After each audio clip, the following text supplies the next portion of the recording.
Welcome to 3Scale Models. I'm Jason, your host, and I do models. Today we're looking at capacitors, and I have quite a selection of capacitors on my bench today, and we're going to do some tests, and we're going to look at how capacitors are used and different scenarios that I use capacitors in, and how capacitors function and things like that. So an overview of capacitors, that's resistors, we don't need those yet. So we're also going to talk about reading capacitors and things like that. Right here is a small box of tantalum capacitors. These are 16 volts, and they range from 1 microfarad to 100 microfarad. These are pretty good capacitors. We're probably going to use these for some of the tests later. I also have two different cases of ceramic capacitors. I haven't cracked into this case yet, but as you can see, it's got a range of ceramic capacitors. Then I have an even larger range of ceramic capacitors in here. You know, nice little of ceramic capacitors. So many capacitors, I gotta keep them out of the way. That's surface mount. And then this is the box. If you want to get into just looking at capacitors and learning about capacitors, this is a very good box right here. This is by eProjects. I use their resistor packages, and it comes with 36 different values of capacitors. It comes with 18 different values in ceramic, 6 different values in mylar film, and 12 different values in the radial electrolytic, to 570 pieces in total. And if you look here, they are all nicely labeled. Like here we have all the ceramic capacitors, and then we have our metal film capacitors. And this is what a metal film capacitor looks like, but we'll look at these more in depth here. And then it has your electrolytic capacitors. Not too large on the electrolytic. 100 microfarad is what it goes up to. You're not going to have every range you need in this box, but it is a good variety pack if you want to get started in messing with some capacitors. And then I also have a large container here of electrolytic capacitors. So as you can see, they're somewhat mixed up, but these have the values written on the side of them. Like, I'll look at the big one here. So if you look here, it tells me that this is 330 nanofarad at 25 volts. And we'll go over the voltage rating and how capacitors work and charge and all that stuff. Now we're going to be mainly looking at them in a DC scenario. I'm not going to look at them in AC. We will look at them as a bypass capacitor and things like that in a circuit. And then we have surface mount. Here is size 201, very very tiny, very tiny. Then I have 402. A little bit bigger, but still very tiny. And then there's 603. And then there is 805. And then if it comes down to surface mount capacitors, my favorite are the 1206. So that is the different surface mount capacitors that you can get. There's 01005. Yeah, that's not something I'm getting into ever. So I'm hoping I never need that, because I'm not getting them, and they're super tiny. I don't even have the microscope to look at them. So we're going to look at some 805s, some 1206s, and some 603s under the microscope and read some values on them of these surface mounts, and then we're going to get into showing you how a capacitor works and things like that. But the best way you can measure a capacitor is with a pair of LCR tweezers, or an LCR meter in general. I have a video on an LCR meter, but my benchtop meter, pretty sure it does capacitance. It does. So I'm going to pull up the meter software here. While that's loading, I'm going to... Alright.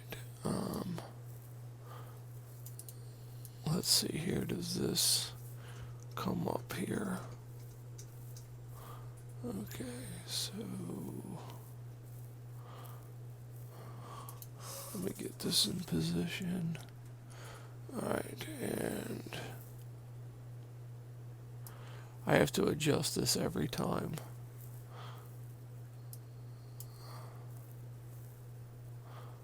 I normally do it pre-video, and I totally forgot to do it on this one. Okay, so there is the meter. We will put the meter in capacitor mode, and we will click on the meter, and now you can see it's measuring in farads. Let's get us out we'll get out the big box of ceramic capacitors and a small breadboard. And I have a circuit on the breadboard that actually has capacitors in it, but we are going to use the other side of the breadboard here, and I am going to grab one of these 0.1 excuse me, 0.1 microfarad capacitors and a 1 microfarad capacitor here. And then we have any nanos. Let's grab one of these 47 nanofarad capacitors. Now, these ceramic capacitors have a number written on them, and I'll try to get that number to come up. Okay, that's not going to work. Let's do it this way. Let's go to that off and put the scope in the middle. That is a switchboard.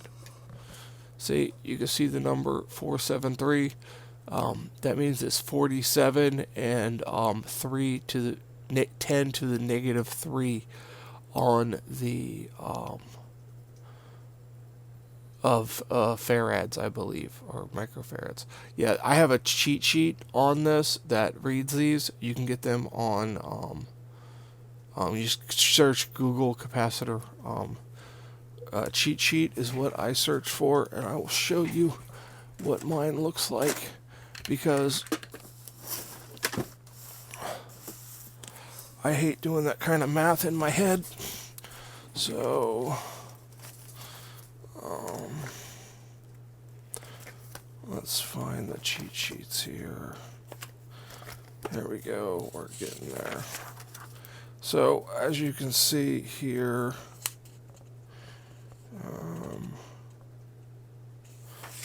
there it is. So let's see if we can see this in here. Let's take that off. And sorry for bumping the camera. I just need to lighten this up a little bit. Okay, there we go. So as you can see, we have 108, and then we have, what do we have? 473 was right here, so it's 47 nanofarad. So this is just a simple sheet. I keep it in my electronics book. If you need to identify the numbers on the capacitors, and then some can be, you know, either or. And then if you want to see how they, how you have microfarads works out here, and then that converts to nanofarads and then picofarads. So that is how that works. So that is, there's one of my cheat sheets. I have a book here completely full of, I mean, this is a good size notebook that is almost full of electronic goodies. So a lot of FPGA stuff in there that I could probably go through. So we're gonna plug some of these in here, and we're gonna measure their capacitance here. Let's measure their capacitance. So I have a pair of, I got my meter here.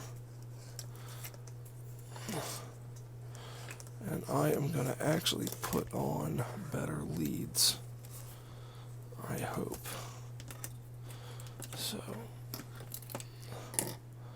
and why is that so dark now? There we go. So, there we go. Kind of took a bunch of stuff out of their spot and running out of room. Okay, so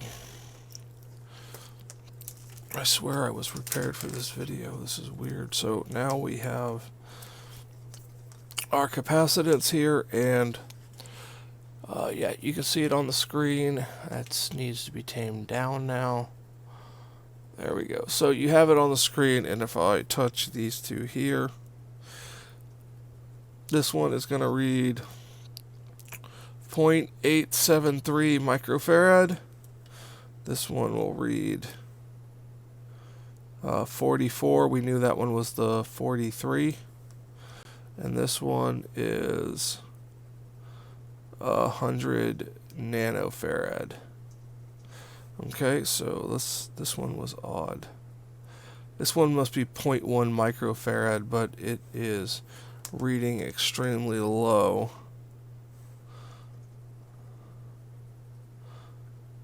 Yeah. I mean, this one must be the 1 microfarad, and it's reading pretty low. Let's see what the number is on this one. Yeah, 105. That is the... Let's see here. That is 104. So 105 would be 5 zeros. So yeah, that would be the one microfarad. And like I said, that is reading low. Let's read it again. Yeah, 870. Yeah, that's reading kind of low. But you know, there is tolerances. And then you can also use something like an LCR meter, and I have my little LCR tweezers here that we can use for this. It's in inductor mode right now. Let's go to capacitor. We're going to measure at 1 kilohertz here, and then we're going to see here if I can do this and let you see it. So if I touch that, I'm getting 768 nanofarads, so that would be 0.76 microfarads. This one is 43 nano. That one reads right on. And this one, get a grip on it. This one reads 97 nanofarads. So I believe this is the 0.1 microfarad, so it should be 100 nanofarads. Would be the 0.1, and then this one should be, yeah, this one should be 1 microfarad. Okay, so now all capacitors act like a inductor and a resistor in one circuit. So they have a innate inductance, but they also have a series resistance. So they actually have a resistance. And if I just take my meter here and I go into resistor mode, and let's go into resistor mode. There we go. I'm in resistor mode. If I come across one of these capacitors, like this one, say right here, I get, oh, it's jumping around. So now it's open circuit because I charged that capacitor. So if I come back the other way, there, now it's reading negative megohms. See, it doesn't stabilize with a reading of the capacitor, of the actual series resistance of a capacitor, and that's where an LCR meter comes in to measure the ESR, the equivalent series resistance. So if I go here like this, you can see in the top it says RS about 16.71 ohms. So that is the series resistance, the equivalent series resistance of that capacitor. If I come to this one, This one is 187 ohms.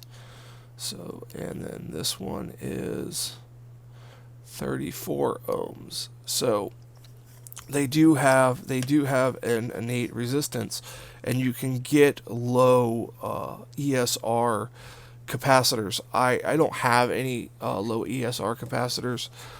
The ones I've seen are like electrolytic capacitors, and they have like a greenish, instead of this blue color on here, they have a greenish and like a gold stripe on it, and that's how I know to identify low ESR capacitors.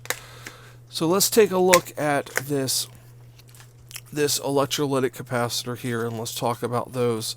That was the ceramic capacitors. Let's talk about this electrolytic capacitor here.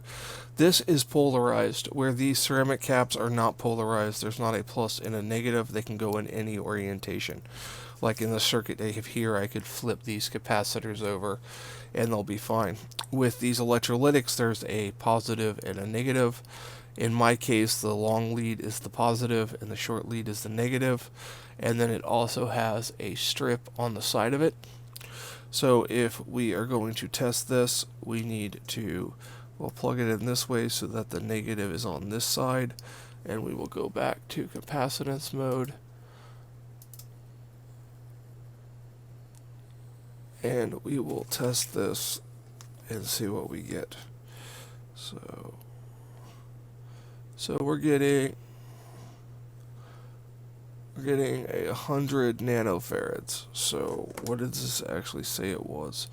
I'm going to short those leads in case it charged, because these can store a charge. We'll get into that. And this was rating 0.1 microfarad. So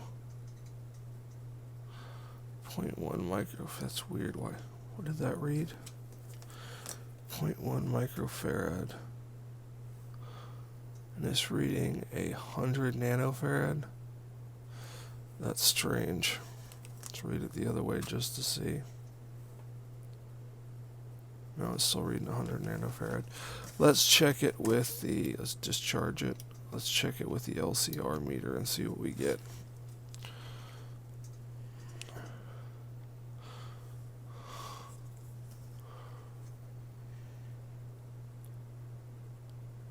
Yeah, this one's giving me 100 nanofarad too. So let's look at the command. I am so bad with capacitor, guys.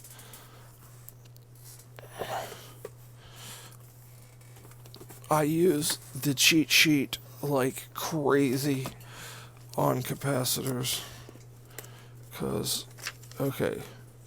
So 100 nanofarads is 0.1 microfarads. You guys are probably yelling at the screen. That's why I have the cheat sheet, because I deal with so many different components. It's hard to excuse me. It's hard to remember exactly what all the value conversions are, and that's why I have it written down. So this is 0.1 microfarad or 100 nanofarads. So that is a electrolytic, and we also have here a tantalum capacitor. These are a little bit different. These are 16 volts. I'm not sure why some use tantalum or things. They have different properties. I'm not aware of every single property that the capacitors possess, but we will. Now, I believe that these are polarized. Yes, they are. The long lead is the positive, and it also says it on the capacitor here. If I show it to you, you can see that it has the plus on the one side. So if we plug this in here like so, and we plug this in there like that, and we read this, and not twist it, and we read this, we get 15 microfarad. So is that what we're supposed to have? So 15 microfarad. Let's read the number. What does the number say?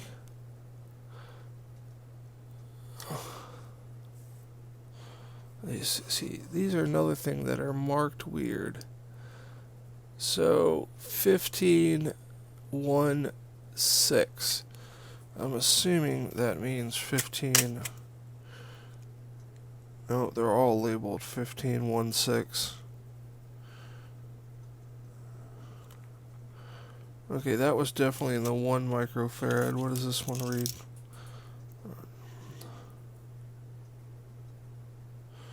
So if we look at this one actually says 1 mic. So that's, yeah, tantalums are weird for me.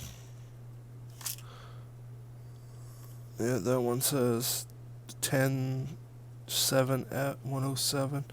See, they have the numbers, and it's just, yeah, tantalums are weird. We'll look into how they work on the oscilloscope. So, and then you have surface mount capacitors. Let's take a look at some surface mount capacitors here. I have 3 different surface mount capacitors. I have this one is 0603.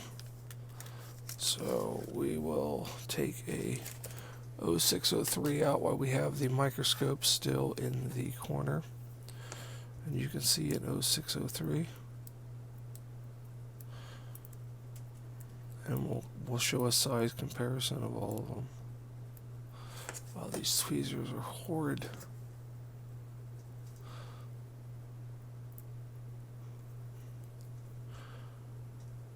There we go.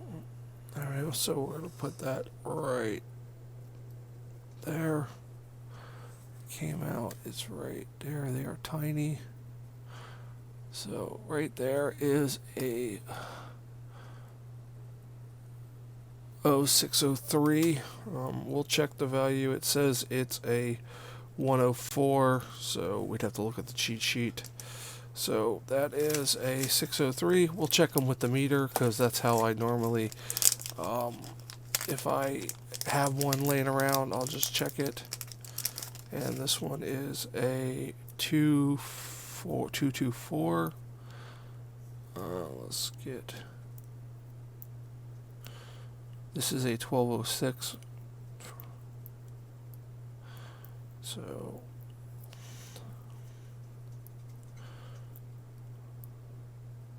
I swear I'm getting trolled by a pair of tweezers.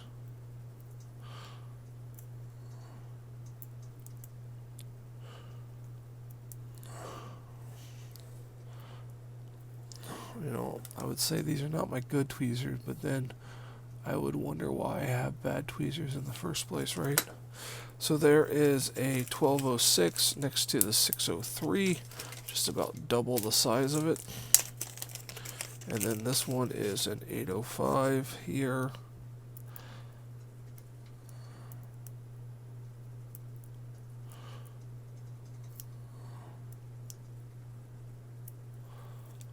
And again, I'm going to get...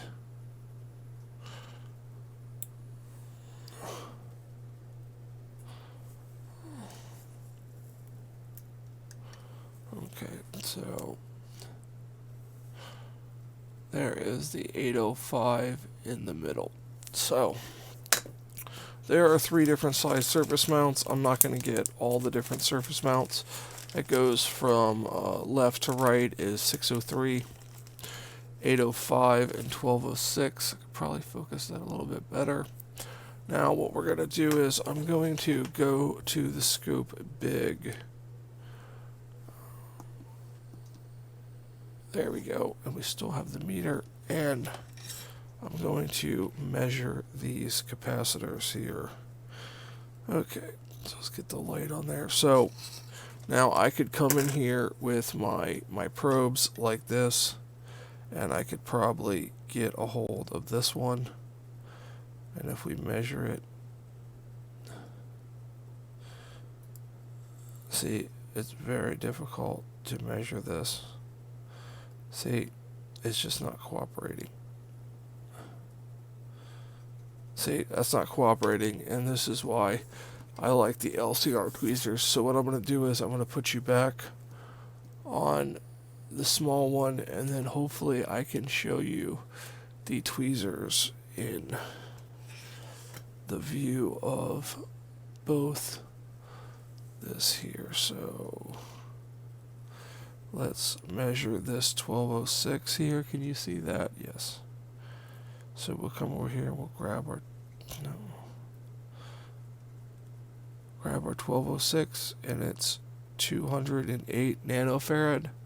And now it's, oh no, it's not gone, it's right there. And then we can come over here and we can measure our 805. 805 is 171 picofarads. And then we can measure our 603.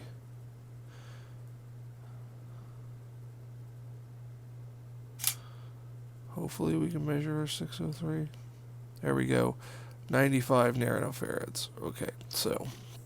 And then you can also use these to check the equivalent series resistance of capacitors in the circuit. I'm afraid I can't do that for you. Okay, there goes my Siri on my watch going off. But you can come in here and then you can check, like this one here in this circuit, you know,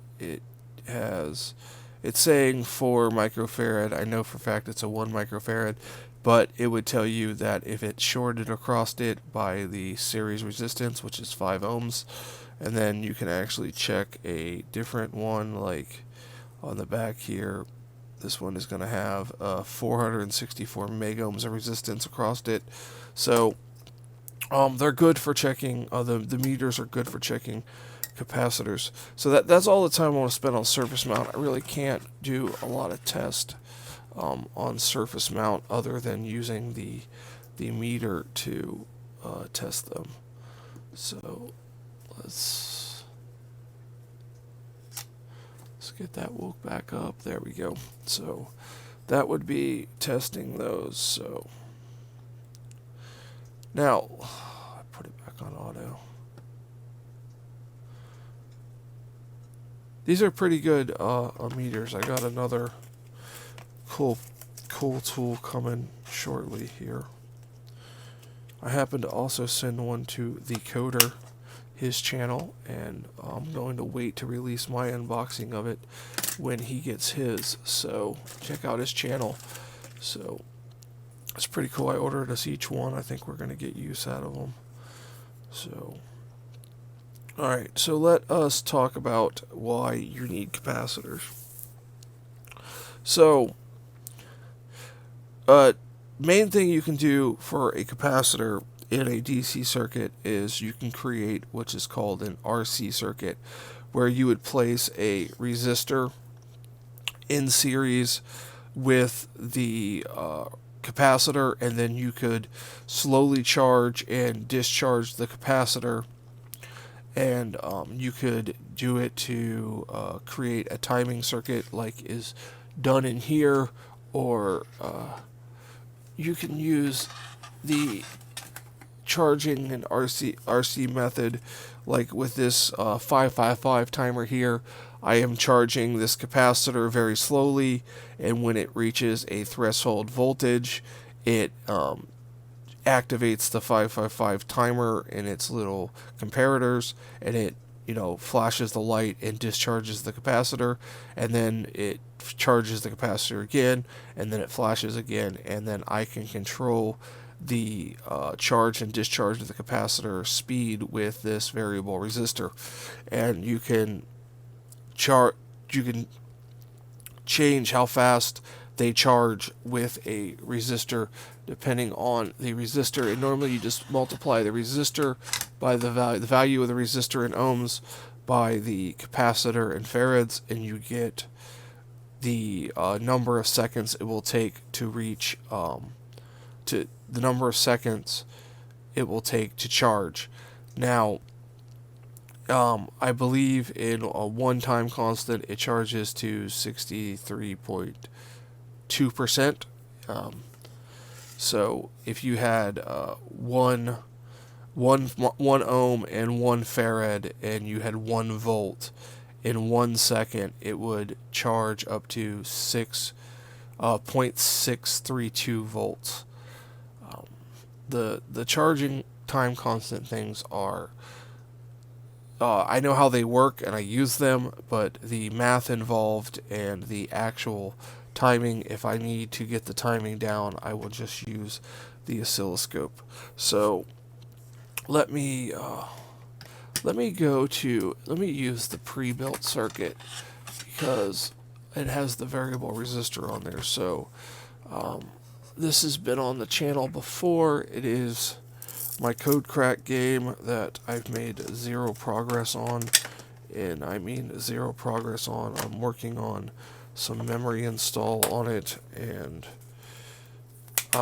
it's fine. I just haven't had time to work on it.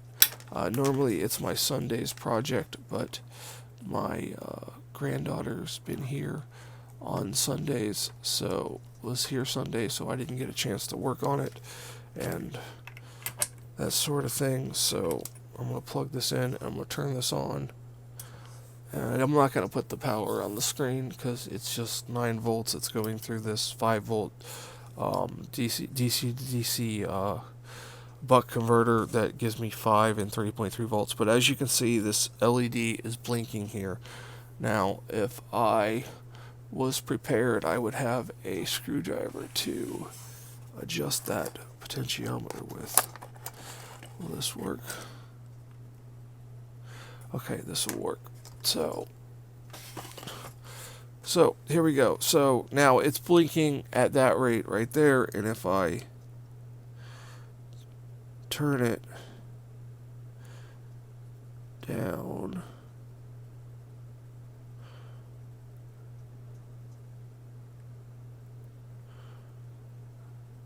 okay, maybe I'm going the wrong way. It's been a while since I messed with this clock circuit.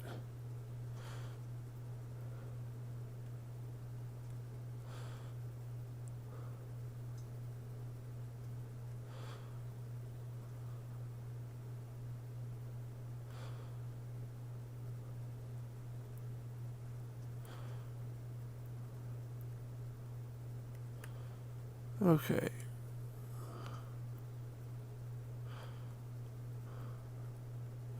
Okay, it appears to be blinking faster. And this potentiometer is crazy. See, now you can't even tell it. You can see it blinking barely on camera, but it's hard to see. So I can make it go faster, and then I can really crank this back and make it go slower, and all I'm doing is changing the speed as what the capacitor charges and discharges in order for it to get to the threshold voltage it needs to get to. Well, this 25 turn pot was probably a bad call on this this circuit.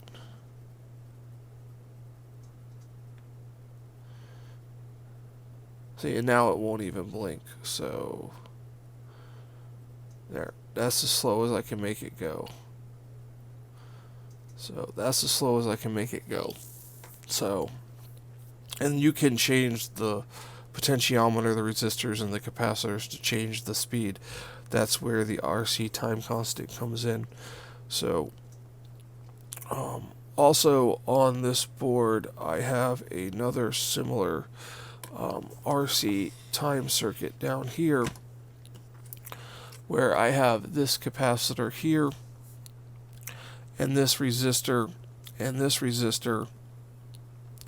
that this signal comes in, and it's a mechanical switch signal, and because there's bounce in the switch, it would trigger the inverter multiple times, and I would get bumps, and it wouldn't be smooth where one click is one light lit. So what I had to do is I had to run it through a resistor, feed the signal in through a resistor, and then through a capacitor and another resistor.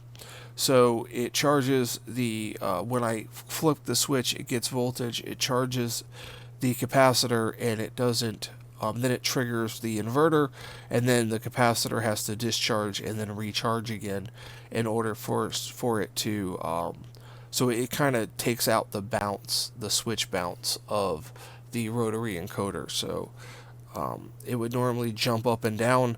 This one doesn't do it as much as other ones I've tested, but we can take a look at how that is working. So let's put a scope on this. We will get the scope out here. Oh, is the scope even going to work? Let's check that out. So open up Easy Scope. We can take the meter off. And I'm hoping to show you these curves here.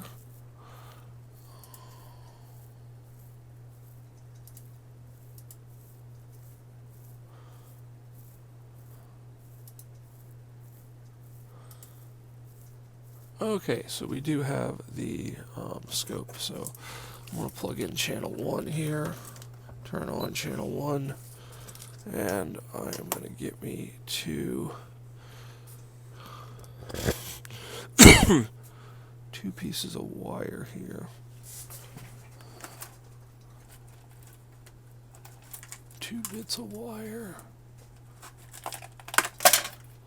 Of course, I grabbed the longest ones in the drawer. Alright, so I'm going to connect this one to my ground right here. Where's my ground? I got ground somewhere. Plug that in there to ground. I will plug this into here. And now if we look at this signal here, we should see the capacitor charging. Oh, what is the trigger on this? And do we have, let me change my triggering here.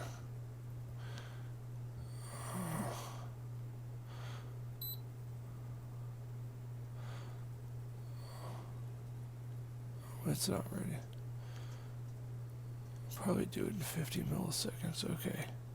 Nope, that's triggered already.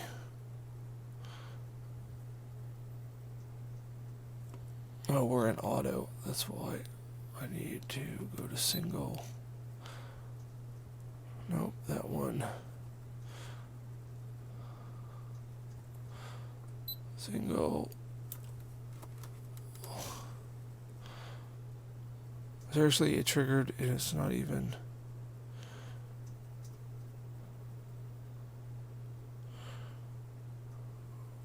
Why is this thing triggering? Where is my level?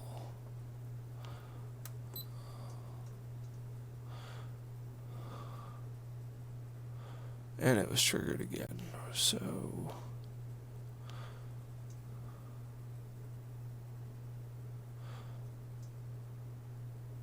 let's go to auto here.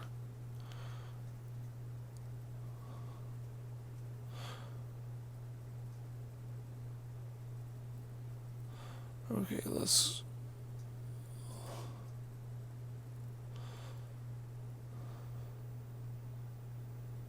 Okay, because I am measuring the input here.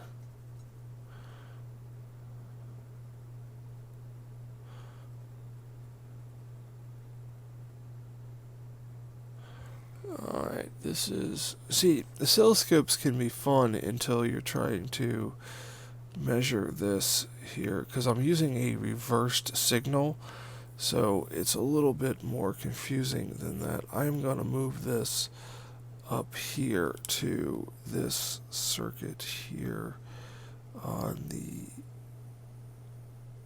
output of this capacitor. Let's see what that shows me. Does that show me the charge and discharge? Yes, it does.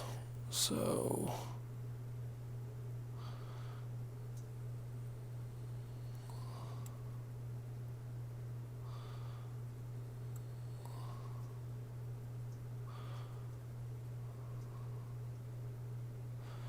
Okay, so here we go. Now we're getting it. Okay, so this is the charge and discharge cycle of the, oh wow, it's not even up on the screen.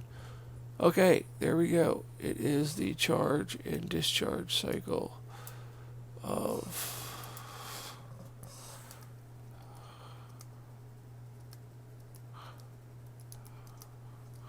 there we go.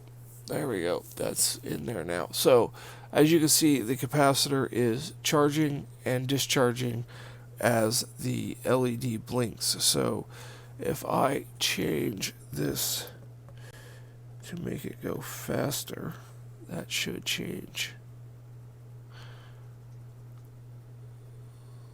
See, as you can see, I'm not changing the time delay on the wave, and it's starting to get closer together. So, you know, that was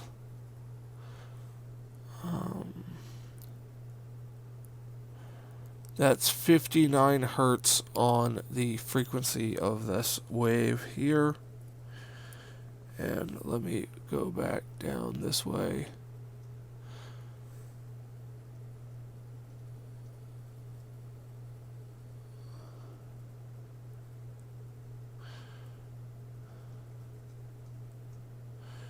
Okay, it's off now, so let me get the light on here. Okay, there's the light blinking. So as you can see, I'm not going to change the time delay, so we have basically 2.5 peaks, or 2.5, 3 peaks of the capacitor's charge and discharge cycle.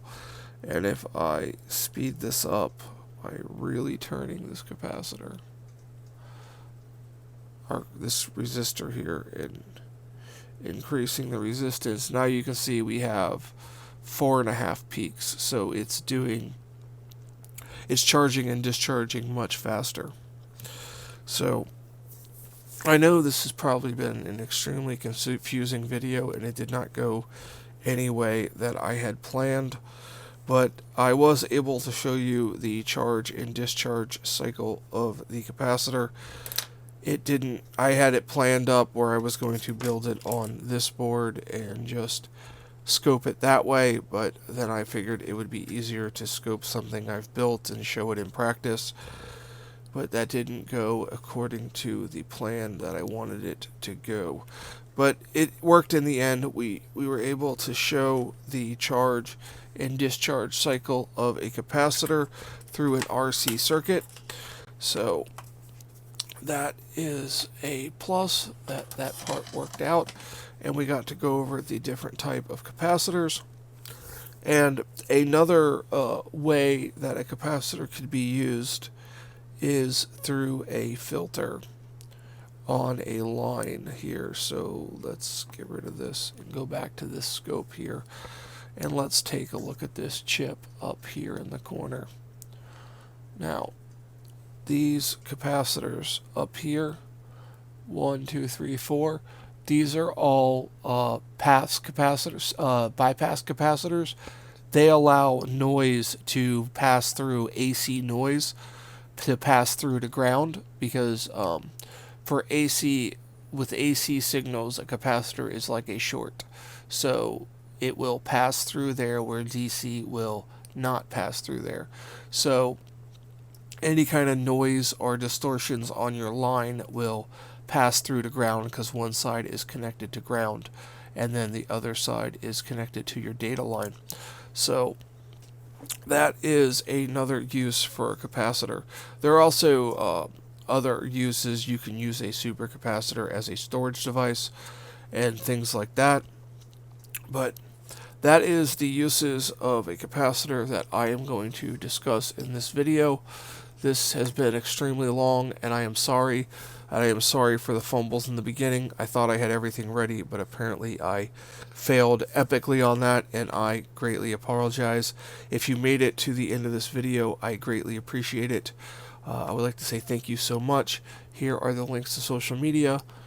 here is the links to my Patreon if you so choose. I do have some stuff posted on there that's free to view.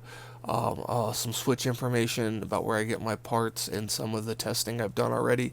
That is up there, and I will be updating that regularly. So if you care choose, there's no need to sign up. You can just go there. It's just a place for me to post things that people can access without, I don't have a website yet. I will get a website next year. I'm slowly getting there.